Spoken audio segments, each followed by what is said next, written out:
Hi everybody, it's your friendly neighborhood headbanger Terry here. If you hear crunching in the background, it is because my kitty cat Ella is eating. I have two black cats, Ella and Casey, and sometimes I kind of have to stare to see which one it is.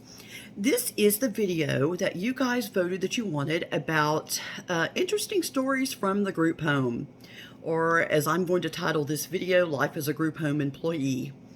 Now, when I say group home, I mean a residential facility for kids who cannot live with their parents or relatives for reasons of abuse, neglect, or because they cannot control their child. Their child is consistently truant or consistently violent in the home, that kind of thing, or has drug and alcohol issues. Now, the first group home that I'm going to tell you about is not actually the first one I worked at, but it's the one that has the best stories, more or less. And that is Free Will Baptist Children's Home. And there are two types of group homes. There are state-run group homes, and there are private group homes. State-run group homes are just what they sound like. They are funded by the state, and there are more of them than there are private group homes, obviously, because the state, has money.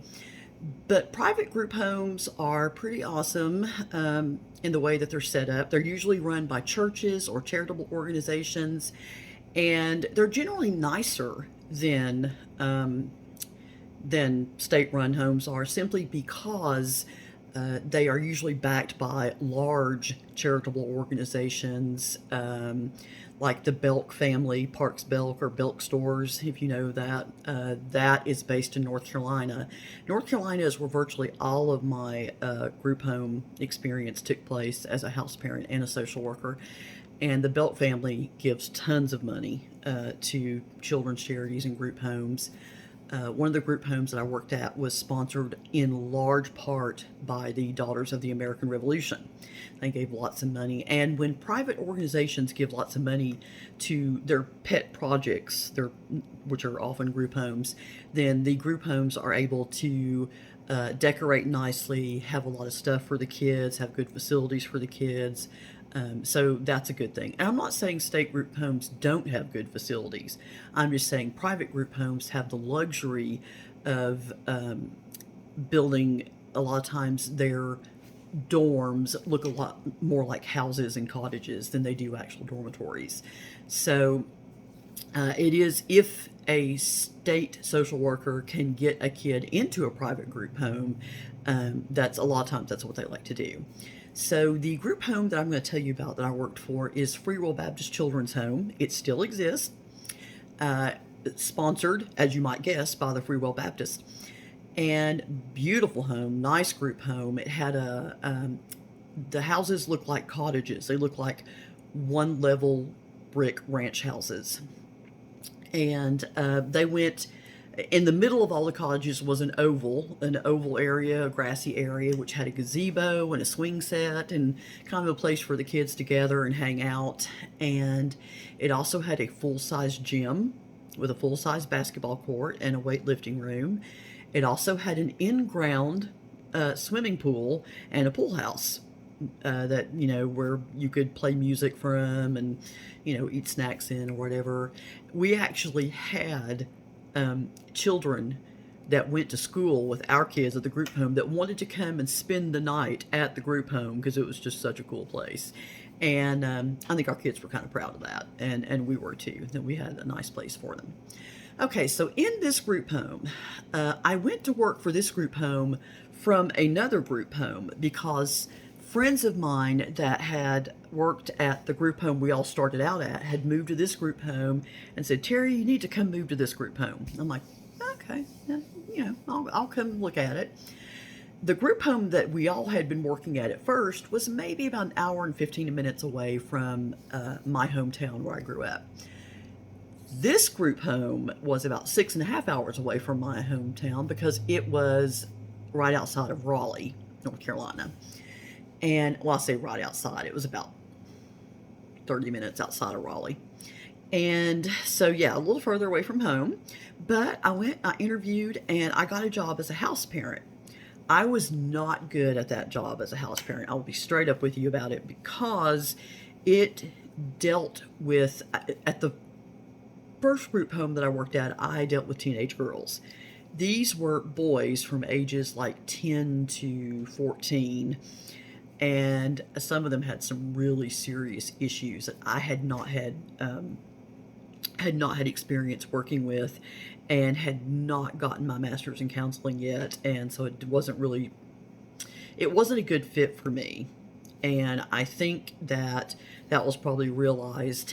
And so I went on to become a social worker, which was a better fit for me because I was really good at paperwork and writing up contracts and writing up plans of care and writing up testimonies for court and that kind of thing.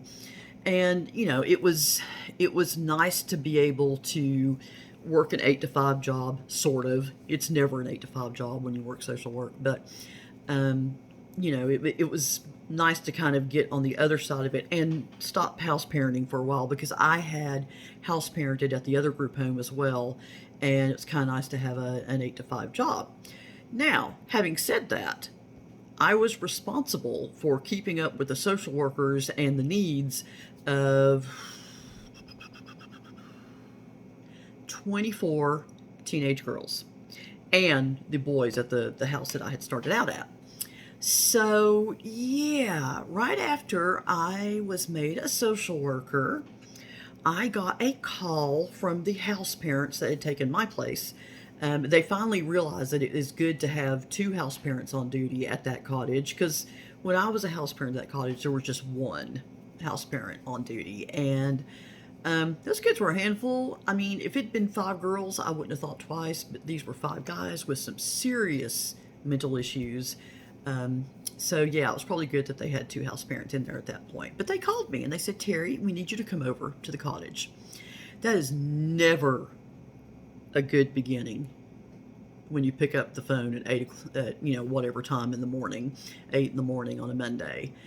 So I'm like, okay. So after I called the main office and told them where I was going to be, because they have to be able to track you down if they need to, I went over to this house and I sat down. And I heard, and by the way, if you don't appreciate dark humor or, somewhat inappropriate humor, you just need to click off now, because there is no way not to have dark humor in social work. There's just not. It's all going to be dark humor. And you start using dark humor so you won't go run screaming into the night about some of the things you see and read. Anyway, so I go over to the house and I sit down, and the house parents on duty tell me, "We don't really know how to tell you this, but all of the boys got creative with their toothbrushes last night." And I'm just staring at them, hoping that that doesn't mean what I think it does. So I said, "What do you mean? Because I need to have this said to me directly." And they said, "They experimented by putting their toothbrushes in places that toothbrushes shouldn't go." And I'm like, well, that's just about as delicately as you can put that. So I was like, okay, that's going to be a lot of paperwork. And so the female house parent, she says, "Terry, what are we going to do?" And I said, "The first thing we're going to do is buy everybody a new toothbrush. Then I'm going to call all of these boys state social workers and explain to them what happened, and try not to cry."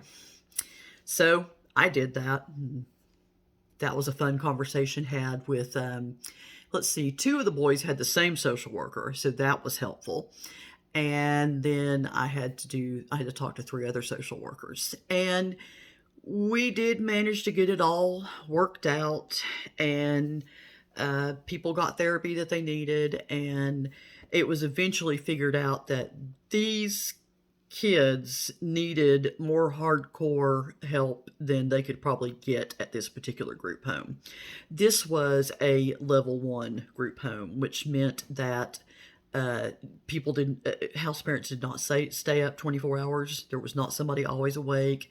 Everybody went to sleep at night. There was no fencing around the group home. These were pretty pretty good kids that we had, but these particular kids in this house had a lot of issues. Now, one of them was moved over to another house because he did not really have that many issues, but two of them had some severe issues, and so that house was a good idea, just wasn't properly staffed. So there you go. But anyway, yes, everyone got a new toothbrush. Good to know. Let's see. Let's think of another story from that particular place.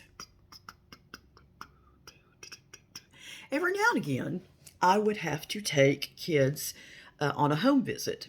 They were allowed to visit their family, but they could not stay overnight. And so I had to go and take them for the visit and stay there for the visit and supervise it. Now, I did take one girl to her grandparents' house in Raleigh, in the hood, because you're never, well, I won't say never, you rarely get to go to the nice part of town when you take a kid who's a victim of abuse or neglect. You rarely go to the nice part of town to take them to visit their family. So we went to this part of Raleigh, and I knew this family. The actual house belonged to the girl's grandparents. The girl's mother had a lot of issues. She had some mental issues. She wasn't able to take care of herself, much less her daughter. And her grandparents had been taking care of her, but they'd just gotten too old to be able to do that. And so she wound up in state custody and wound up with us. Sweet girl, actually pretty sweet family. So we go in, I say hello to the grandparents. She spent some time talking to her mom. Her mom talks to me a little bit, and we just kind of sit around. Now, it was common for her grandfather, who had been a preacher, to either give us a sermon or take a nap. And this time he was taking a nap. Except I looked at him at one point and I thought, his chest is not moving up and down. I think we have a problem here. So I went over and I put my hand on his chest, not moving up and down. And I said to the girl's mother, I said, I need for you to call 911. There's something wrong with, and I can't remember his name, so I'll just say Grandpa. There's something wrong with Grandpa. I got Grandpa in the floor, and the girl, my kid that I brought there, was freaking out, and the mother was starting to freak out. The grandmother was starting to freak out. So I thought, okay, how do I not have the freak out moment with everybody? I know I'll start giving him CPR, even though he's dead and stiff and cold. But I just wanted everybody to calm down, so I started giving this dead man CPR. Every bit as wonderful as you might think it might be. Meantime, the mother is on the phone with 911, telling them all about Grandpa's war record. I'm like, they don't need to know that. Give them your address. She's like, what? I'm like, your address. Tell them where you live. So she finally told them where she lived, where the house was. And I'm just thinking, oh my gosh, if he hadn't been dead before, he probably would be by now. So I kept on giving CPR until the ambulance got there. Then the EMT took over and he started giving him CPR just to keep everybody calm until they got in and closed the doors and left. And, the EMT had kind of looked at me like, no. And I was like, yeah, I know. I've been doing it for several minutes before you got here.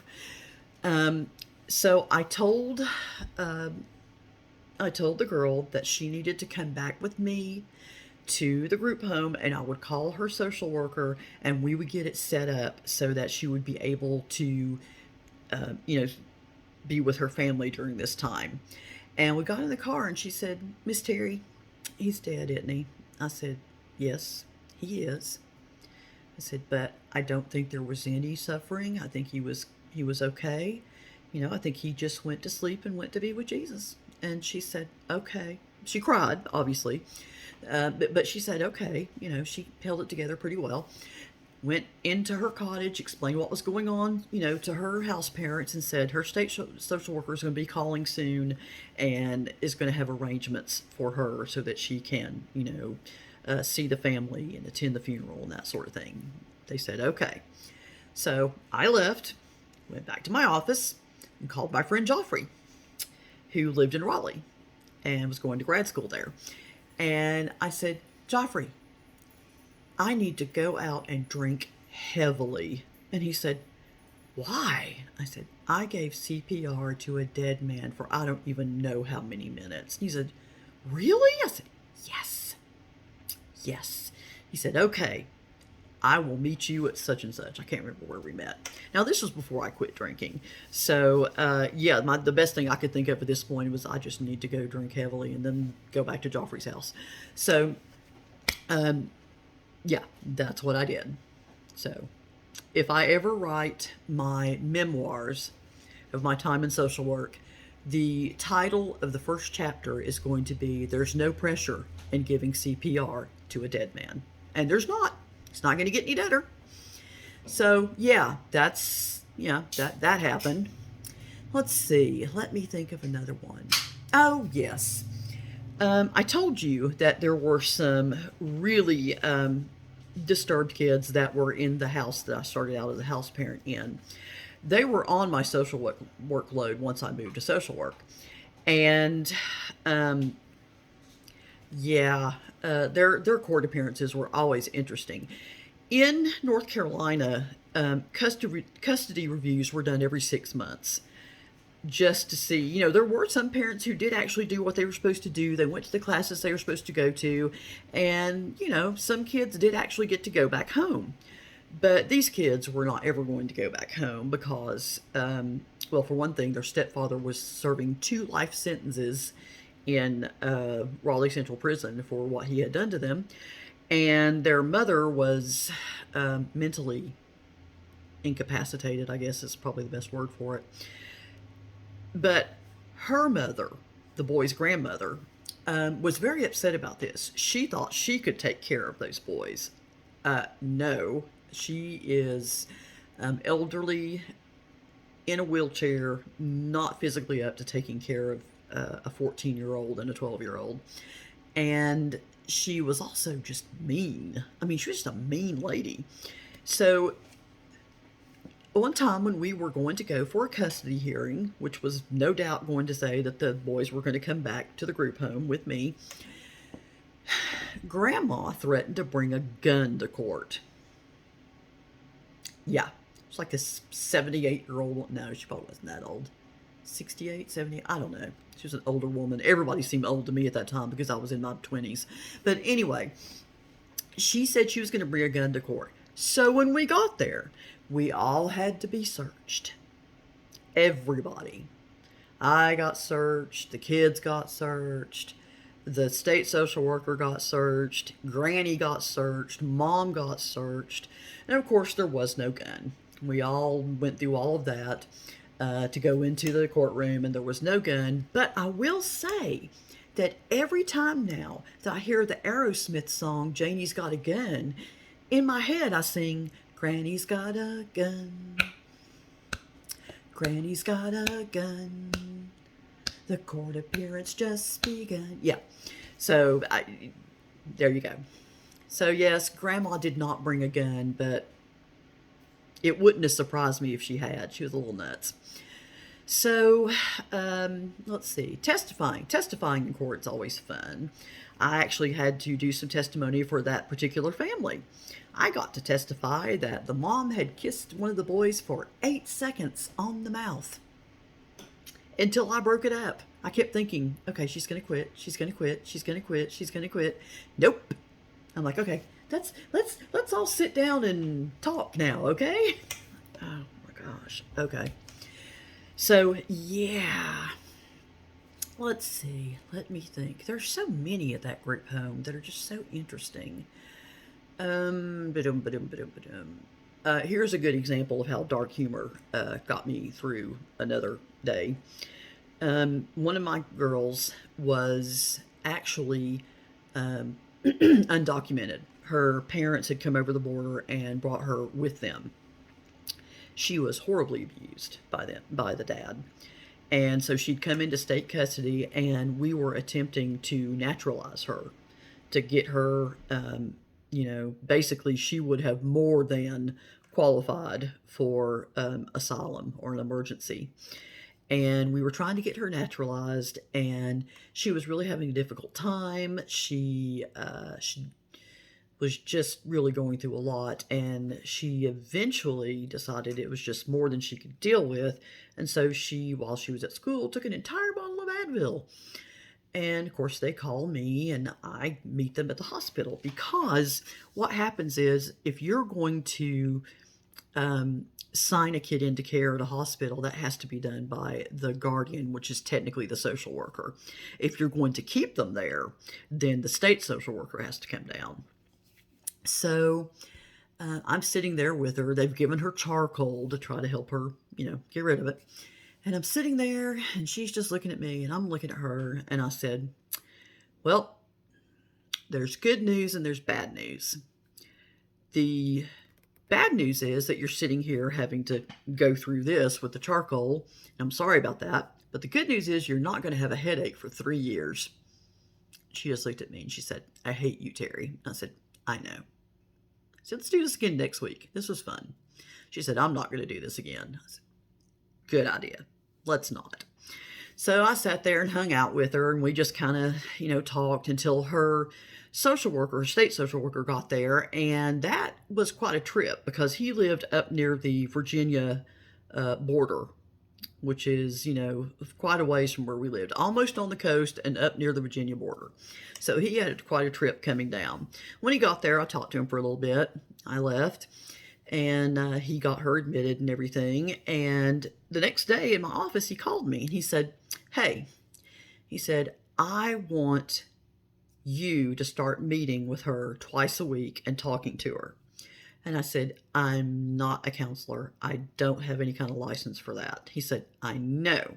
He said, I don't like her counselor. I want her to start meeting with you. And I'm like, okay. So she did. And she had written down all the things that bothered her in a diary.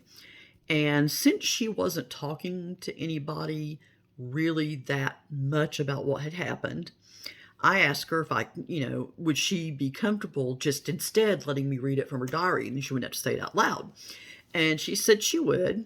And so I told her state social worker, this is what she's done. And he said, oh, that would be so helpful in the court hearing, because they were having a court hearing to make sure she stayed in custody with us and make sure that Dad got deported.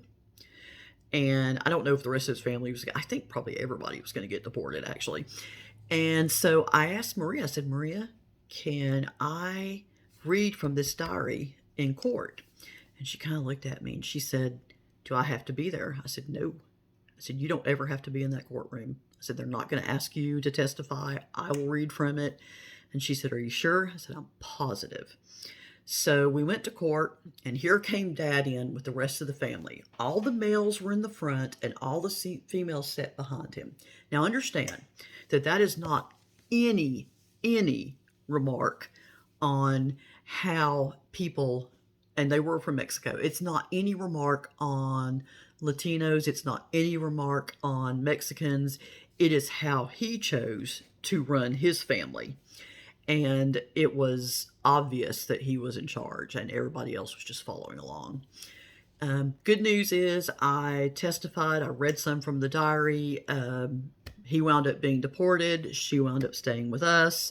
And I got to work more on getting her naturalized before I left. So that was kind of cool.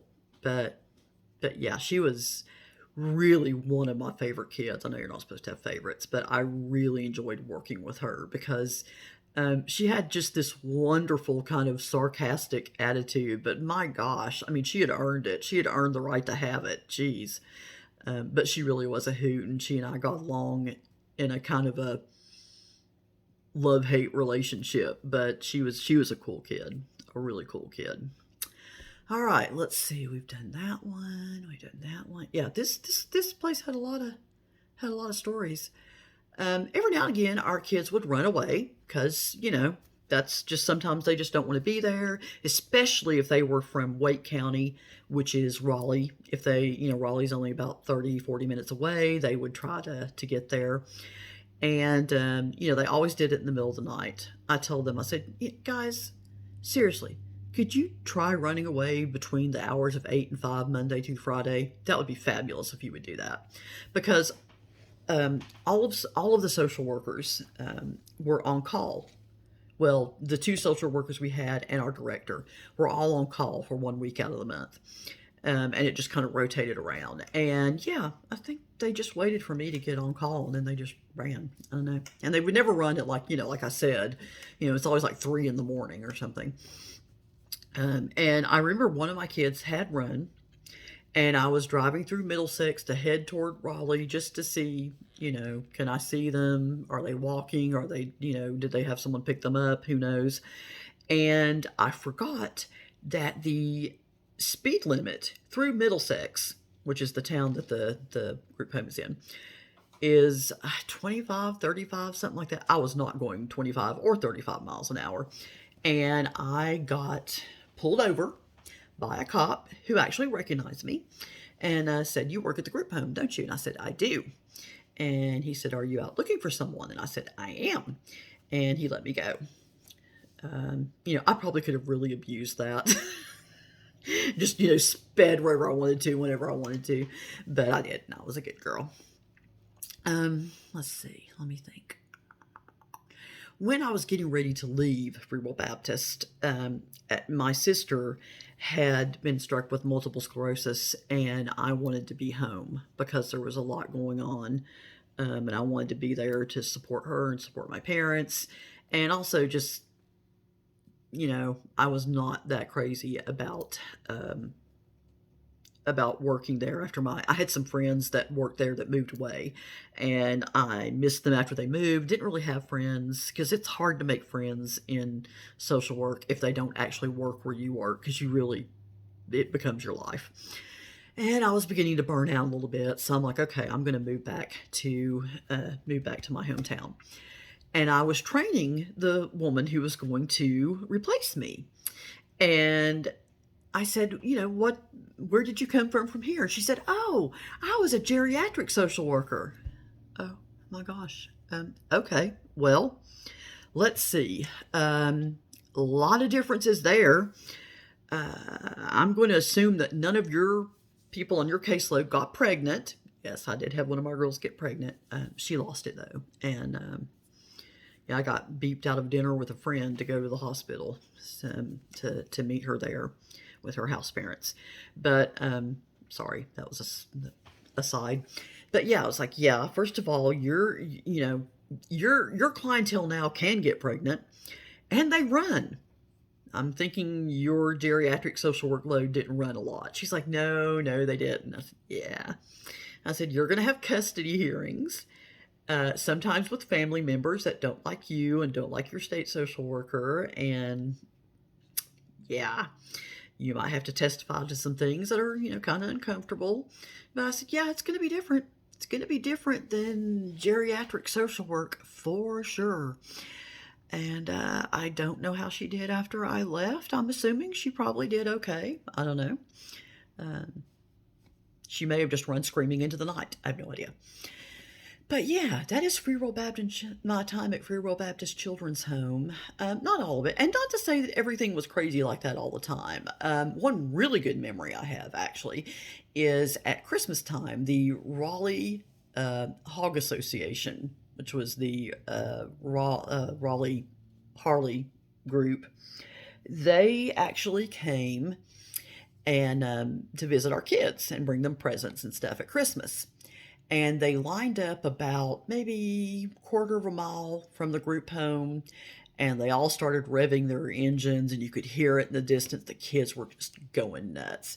And when you did see them coming, the guy driving the lead bike was wearing a Santa suit, and the guy in the sidecar was wearing a helmet that had antlers on it, and he had a red nose.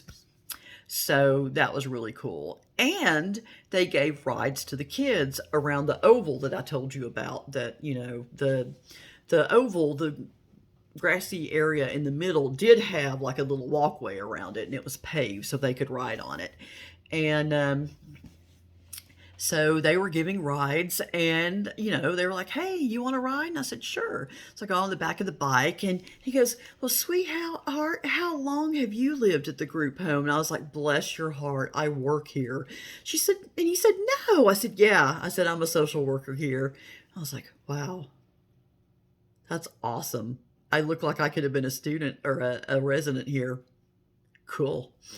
So yeah, that was pretty neat. The kids enjoyed it. They loved being able to ride around the oval like that. That was pretty awesome. Another really cool thing was we did uh, a barbecue where we actually put the pig in a pit and left it there for how many ever days, and then got it out and did a pig picking. So if you've never done that, and I never had, because that's not really a thing in East Tennessee, maybe further west, but it's not really a thing here. And so it was pretty cool. I had never seen that done. So that was kind of neat. All right, guys, that is the first part, because if I go any longer, it's going to be a long video. And so I will do a part two that deals with the other two group homes that I worked at. Okay? All right. You guys take care, stay safe, and I will see you in the next video. Bye.